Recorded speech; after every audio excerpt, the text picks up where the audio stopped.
this video, I will show step by step how to assemble an acrylic ant farm and move an ant colony into it. This is a great option for beginners who want to start observing the life of ants at home. First, let's look at the parts of the farm. An acrylic ant farm usually consists of two main sections, the nest and the arena. The nest is where the ants will live, raise their brood, and store food. The arena is the outer area where the ants will search for food and water.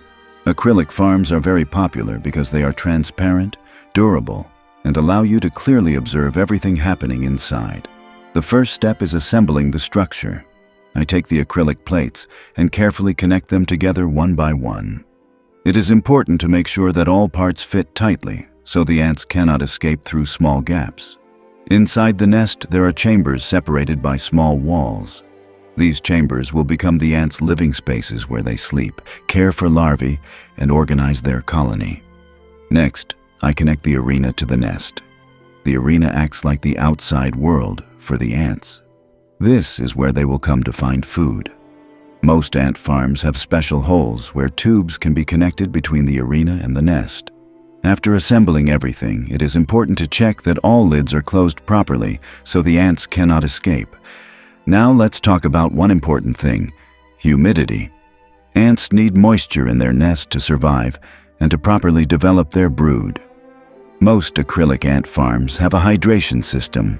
This usually includes a small sponge or reservoir where water can be added. From time to time, you need to refill it to keep the humidity stable inside the nest. Once the farm is fully assembled, after a while, the ants begin exploring the space. At first, they move slowly and carefully around the arena, checking the new territory. Soon, they start moving their brood into the chambers of the nest. Watching this process is very fascinating because each ant performs a specific role in the colony. Now let's talk about feeding. Ants need two main types of food, sugar and protein. Sugar provides energy for the workers, and it can be given as honey, sugar water, or special ant nectar. Protein is necessary for the development of larvae. For protein, you can feed them small insects such as mealworms or crickets. It is also important to keep the arena clean. Ants usually create a small trash area where they place leftover food and waste.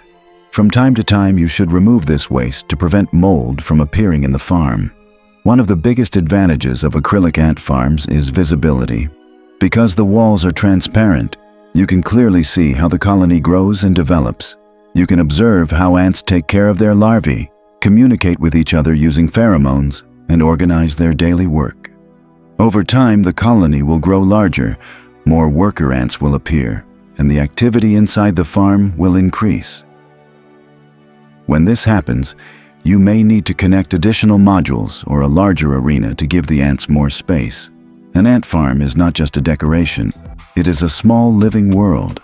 By observing ants, you can learn a lot about nature, teamwork, and how complex and organized insect societies really are. If you maintain proper humidity, feed the ants regularly, and keep the arena clean, your colony can live for many years and continue to grow and develop. Before keeping ants in an acrylic ant farm, it is also important to understand what you should not do. First, never place the ant farm in direct sunlight.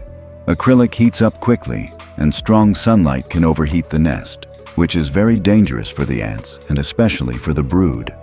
Second, avoid vibrations and loud places.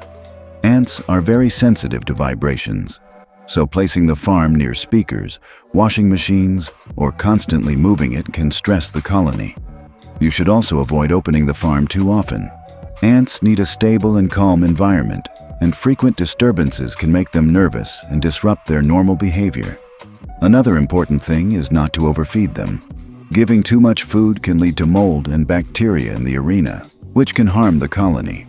Keeping the farm in a stable, quiet place with proper temperature and humidity will help the ants live comfortably and allow the colony to grow in a healthy way. When you receive your ant colony, open the package calmly and check their condition. A few dead ants after shipping is normal. Next, assemble the formicarium, close all openings, lightly moisten it, add sand if needed, and place the test tube with the ants inside or connect it to the entrance. You can also watch the instructions on YouTube. After that, just give the ants time. Don't force them to move. In extreme cases, you can use a lamp to gently encourage them to relocate. Going forward, feed the colony periodically and provide water 1 to 2 times per week. Do not place the formicarium in direct sunlight and avoid disturbing the ants unnecessarily. The key is calm and stable conditions. The ants will take care of the rest. Thanks for watching. See you soon.